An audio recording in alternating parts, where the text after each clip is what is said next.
Hello friends, we learn about the structure and working of the human eye. The eye is mainly consist of cornea, iris, pupil, lens and retina. See here, a thin transparent covering around the eye is called as cornea. What type of function performed by the cornea? The light enters through the cornea in the eye.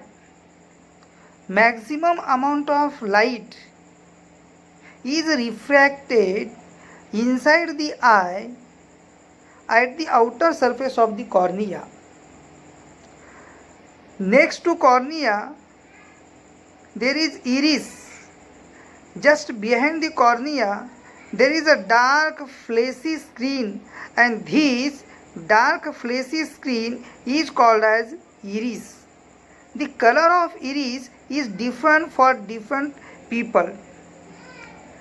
Just behind the iris, there is a small hole of changing diameter at the center of the iris, and this is called as pupil.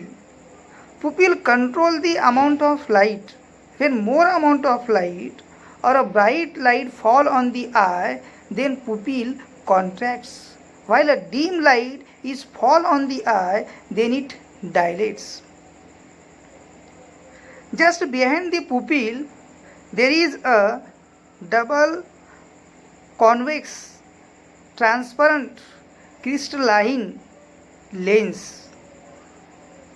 This lens provides adjustment for the focal length to focus image on the retina.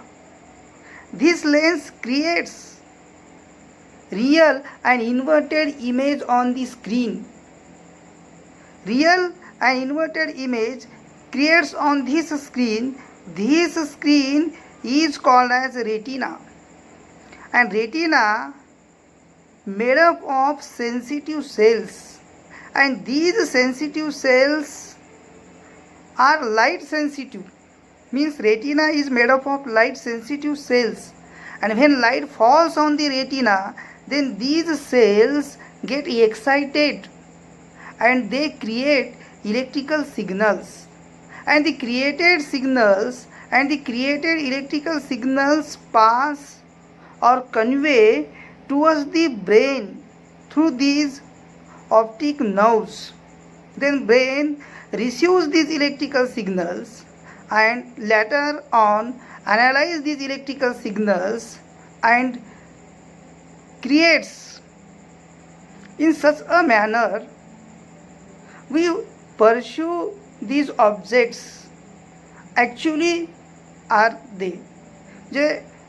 We identify the object as we see.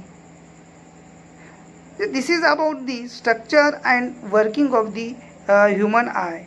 Now we discuss about the power of accommodation. What is meant by power of accommodation?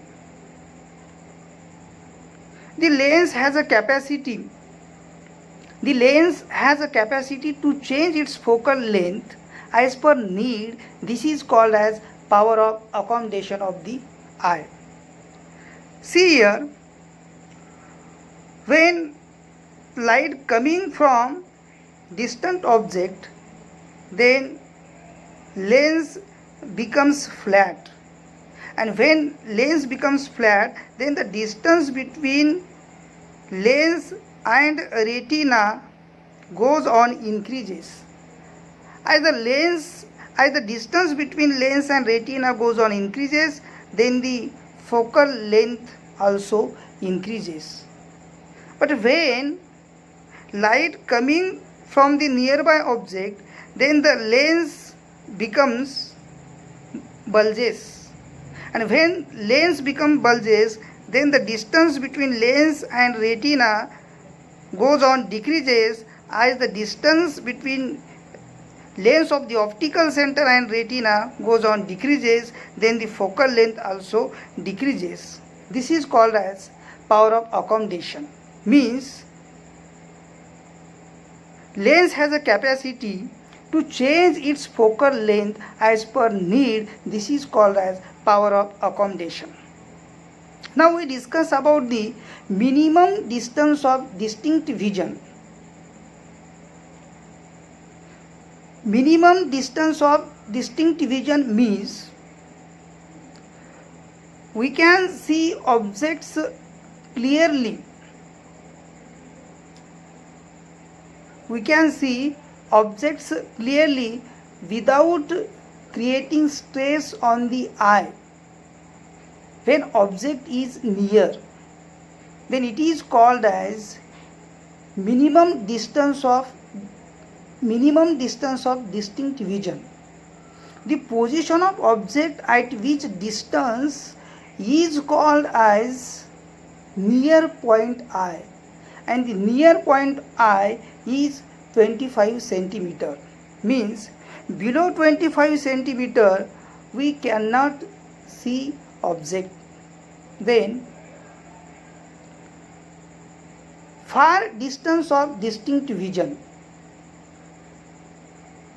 The furthest distance of object we can see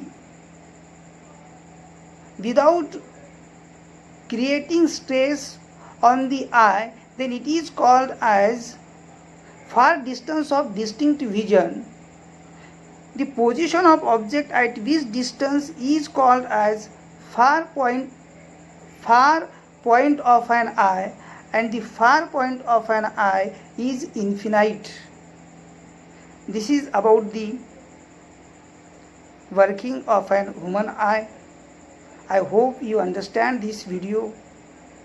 If you understand, then like, subscribe and share to other students. Thank you.